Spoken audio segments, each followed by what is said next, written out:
We're kicking things off with an all-new episode of UMass Sports Weekly. I'm your host, Chris Corso. Let's start off by talking about what went right for Kim Pierre-Louis and the UMass women's basketball team against Davidson on Wednesday. Could the hockey team pull off a win at the Mullen Center Saturday on senior night? And we'll have Captain Troy Power right here in the studio to recap the game. We'll be right back for all this and more. This is UMass Sports Weekly. This is UMass Sports Weekly.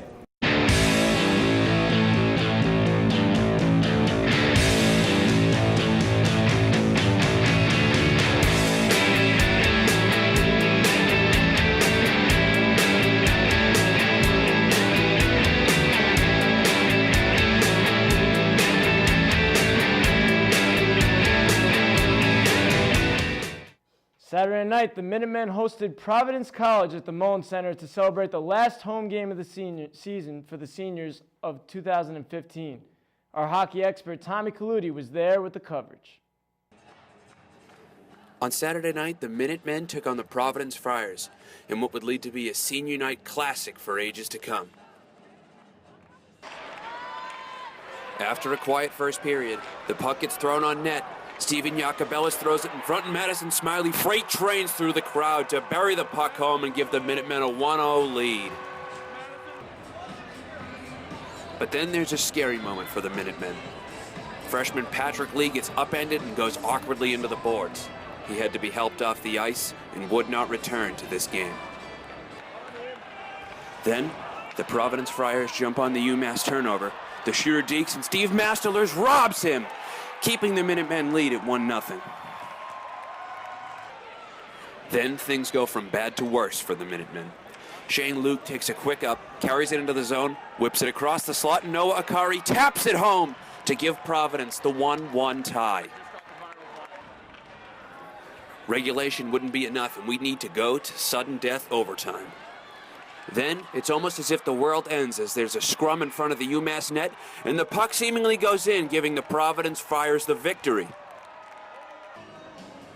After some protests by Coach Micheletto and Troy Power, the referees review the play and realize that it was a no-goal. Then Brendan Montar uses his nifty hands to get around the defenseman. Mark Hetnick throws a puck on net, and Frank Vetrano cashes in the check to give the Minutemen the win on senior night. In their last game at Mullins, the UMass seniors and the rest of the hockey team beat the Providence Friars 2-1. Now it's my pleasure to introduce our senior captain of the UMass hockey team, Troy Power, and our hockey analyst that was present for the game, and that's Tommy Calautti. We're right here with Troy. So Troy, I'm going to start things off by just asking you what it's been like senior year. Obviously, you had that injury and you had to come back for another senior year. So what has it been like being the captain of such a young group of guys? It's been interesting for sure. I know we've had our ups and downs, but it's been a really great year. I've enjoyed every minute of it. It seems like it's gone by really fast. I feel like I just got here in August, and we're setting things up for training camp, and then before you know it, it's after the Christmas break, and then once we get back, it really flies by. So. Well, now we're going to go right into senior night because it was such a great game for you guys. So I'm going to ask Tommy, what was that atmosphere like? I know you were there covering the game. Troy was on the ice. So what was that atmosphere like? I remember my senior night in high school. It was go up. I was the only guy that kissed his mother because I'm just a good person. But it was just kiss your mother, shake your dad's hand, and get off the ice. Well, what I sensed with you guys, at least, it was a really nice family atmosphere. Jill Jacuba, who's the media relations woman for the hockey team, did a great job setting it up. Each of the seniors got their own picture. They went out. They had multiple family members. I thought it was really great. But, I wasn't down on the ice. So, Troy, from your perspective, what was it like your senior night, the emotions down there on the ice? What was all of that like? It's definitely really emotional. I thought it was great. There was a lot of people that came out to support us and kind of send us off on the right foot, which was really nice despite some tough weather, which was really good to see. Personally, I had 4 members of my family in town. I had my mom and dad, my older brother Chad, and my uncle Randy, who were all able to come out. 3 of them from California, and then my uncle who resides in Colorado now. So it was a big trip, and it was something that it was really nice to have them out there, and I enjoyed it. So how are you feeling in the locker room before that game? It's your last game here at the Mullen Center. I mean, it's got to be stuff running through your mind. How were you feeling right then and there? Yeah, I mean, it's hard to, I guess it was a little bit harder to prepare for that game. There's a lot more emotions going through your body opposed to, just your average game. But I guess, you kind of reminisce on all the good moments that you've had or memories that you've made in that building. And, I know, kind of look around in the stands a little bit more in warm-ups and, really just try to take everything in. So it was fun. Now, I know after that game, I thought you were going to come out to the press table. I was disappointed. I was upset. But I did catch up with assistant captain Oleg Ivanko and goalie Steve Mastelers, and I talked to them about what senior night meant to them and how important it was. So here you'll see a couple of clips and sound bites from them. That was great. I wasn't a big fan of a big gap between warming up and then maybe 30 minutes of anthems in a row, but it sort of like gets relaxed a bit cold. But on that, it was great. I was glad they could come out. I'm sure it's a great experience for them, and I can't wait to see what they have to say about it. Yeah, it's definitely good. Most of all, it's good to go out with Oleg and all the other seniors together.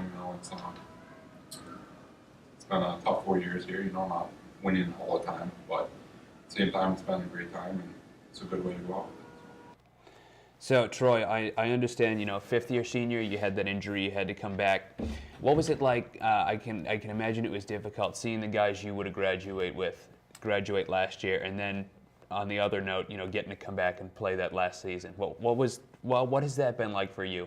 Yeah, it's kind of interesting that you say that. I feel like I almost had two senior nights. Obviously, I grew up or grew together with the class that I came in with initially, and it was definitely sad to see all those guys go. A lot of great friendships made, and a lot of memories I made with those guys. And when I did realize that I would be back for another year, the class that I graduated with this year really took me in and made me feel like I've been with them from the start, and it was great. So it's been a real positive experience with both classes, and I'm just really fortunate that I was able to get another year of hockey under my belt. So let's get down to the other night. Such a great win for you guys. I'll start out with you, Tommy. Just tell me a little bit about what happened in this game and what went on for Troy and the guys. Well, from what I saw in the UMass game, the guys played really well. It was a really solid defensive effort. Steve Mastelers had another 40-plus save effort. Guys blocked a lot of shots in the PK, excuse me. Sorry about that. We had 2 goals. First one was scored by Madison Smiley, a freshman who has jumped up and started playing forward to replace some of the injured players. Coach Micheletto talked about the whole next man up mentality. We saw the game go into overtime. It was, got really emotional. A goal was scored by Providence, got disallowed, and then Frank Vetrano, who we had a couple weeks ago, came on and put in the winner. So it was a really great game. So now, Troy, you got to tell me, what were your feelings in that game? Obviously, just a great win in overtime, just a game-winning goal. You had that goal taken away from your opponent. Just tell me what was going through your mind during that game. Yeah, I mean, it was kind of crazy. You're out there in overtime, and we had the lead late in the game, so you think we're pushing to kind of wrap things up, and then they score, so you're like, and they kind of grabbed the momentum there for the remainder of the third period, and we did our best to wrestle it back, and when they scored that goal. Our bench was a little bit deflated, and we were like, "Oh my God, we can't believe we just lost." Especially on a kind of like a weird goal that it was, and once we found out that it was disallowed, there's a lot of energy in the building that got our bench going and kind of gave us a second chance. And I think a little over a minute later, we decided that it was time to end the game. Time to end it, right? Yeah, so Frankie he buried that the rebound goal, which was great. So it was an awesome time, and celebration was a lot of fun too. I'm sure. Now, Troy, tell me about that last shift. I know you, Dennis, and Frank played together at the beginning of the year against Dalhousie. Coaches moved the lines around. What was it like, going out there, makeshift line, realizing, this might be my last shift at the Mullins Center? What do I got to do to win? It didn't really cross through my head, this would be my last shift or anything like that. But, it was kind of funny. I did think, like, oh, they're putting, me, Kravy, and Frank together. And in the beginning of the year, I think we played the first 5 or 6 games. And we're actually, I don't think we scored together. So for us to come, back, 30 games later, and then finally, find our first goal together was nice, and definitely in the fashion that it went in. Now, building off all those emotional highs and lows, I just want to ask you, Well, what has Coach Micheletto done to help kind of mediate such a young team with such a lot of emotion? I think he's really settled us down, especially with like intermission breaks. Early in the year we knew that at times we'd make mistakes, and he's been good about bringing past victories or past mistakes up in times that we felt that we needed it, and that it could settle us down and stuff like that. And I think we've learned from a lot of the things that we've been through as a team, and especially after break, we've really kind of came together and been better in all areas of our game, which is Yeah, good. of course. Well, now we're going to ask you one last question, and that's tell me about a little bit what's going to go on in these Hockey East playoffs. What do you think is going to happen with you guys? You guys have a young team.